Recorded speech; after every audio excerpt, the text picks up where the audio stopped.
SS upload ఛానల్స్కి స్వాగతం. ఈరోజు రాగి జావన్ గురించి మనం తెలుసుకుందామండి. ఇప్పుడు ముందు ఒక వెడల్పాటి పాత్ర పెట్టుకొని దాంట్లో మనము స్టవ్ ఆన్ చేసి మనము రాగి పిండిని ఒక చిన్న గిన్నెలో మనము తీసుకోవాలి. నేనైతే 2 స్పూన్లు తీసుకుంటాను. ఇది కొంచెం పెద్ద స్పూనే. ఆ 2 స్పూన్లు తీసుకున్నాను. ఇప్పుడు చూడండి. తర్వాత ఈ యొక్క వెడల్పాటి పాత్రలో మనము నీళ్లు పోసుకోవాలి. ఎలాగో చెప్తున్నాను. 1 స్పూన్కి 1.5 గ్లాసు నీళ్లు, గ్లాస్ కానీ కప్పు కానీ ఏది తీసుకుంటే దాంతో మనం 1.5 పోయాలి. ఇప్పుడు 2 గ్లాసుకి మనము 5 గ్లాసులు పోయచ్చు. నేను 3 గ్లాసులు పోస్తున్నాను. ఒక అర గ్లాసు 2.5 పోసాను. ఒక అర గ్లాసు తీసి పక్కన పెట్టుకున్నాను. ఎందుకంటే ఒక అర గ్లాసులో మనము పిండి తీసి పెట్టుకున్నాం కదా, దాన్ని బాగా కలపాలి. ఈ యొక్క వేడి నీళ్లు ఉడికే వరకు మనం ఇప్పుడు దాన్ని కలుపుకుందాం. ఇప్పుడు కలుపుకుంటున్నాను.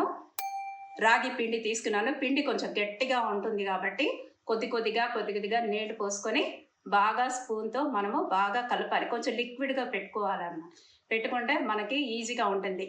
అది ముద్దగా అవ్వకుండా బాగా ఉంటుంది. ఇంకోటి, ఈ పాత్రలో కూడా అడుగు మాడకుండా బాగా ఉంటుంది.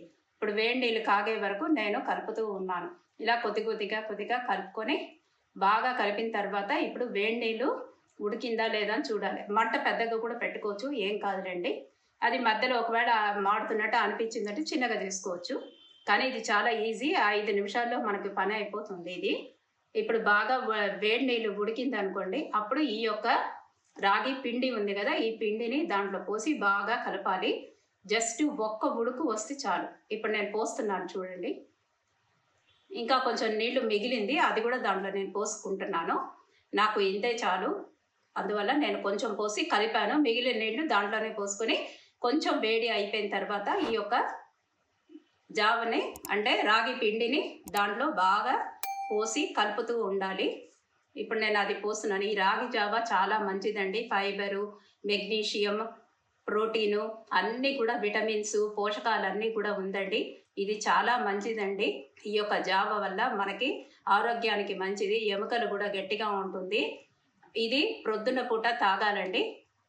ఇప్పుడు నేను ఆ యొక్క దాన్ని కలుపుతున్నా. ఇప్పుడు చూడండి, ఉడుకుతుంది. నీళ్ళు బాగా ఉడికినప్పుడు ఈ యొక్క పౌడర్ అంతా కూడా మొత్తం మనం ముందే నీళ్ళలో కలిపి పెట్టాం కాబట్టి దాన్ని బాగా మనము దాంట్లో పోసి కలుపుతూ ఉండాలి. ఎక్కడ కూడా మనకి ముద్దగా అవ్వకుండా కలుపుతూ ఉండాలి. ఒక్క ఉడుకు ఉడికిన వెంటనే మనము స్టవ్ ఆఫ్ చేసేయచ్చు. అది ఆ వేడికి అంత మొత్తం కూడా, ఎందుకంటే ఆ పచ్చి వాసన పోవడానికి కోసము మనము ఆ యొక్క వేడి నీళ్ళలో పోయవలసి వస్తుంది.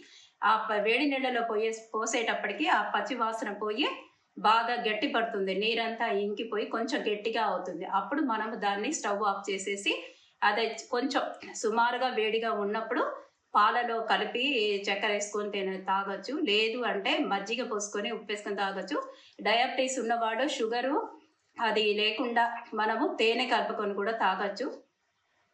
ఉప్పు కూడా వేసుకోకుండా కూడా దాన్ని కొంచెం ఇదిగా కూడా తీసుకొని తాగొచ్చు. ఇది చాలా మంచిదన్నమాట. కలుపుతూ ఉండాలంటే, లేకపోతే అడుగు మాడిపోతుంది.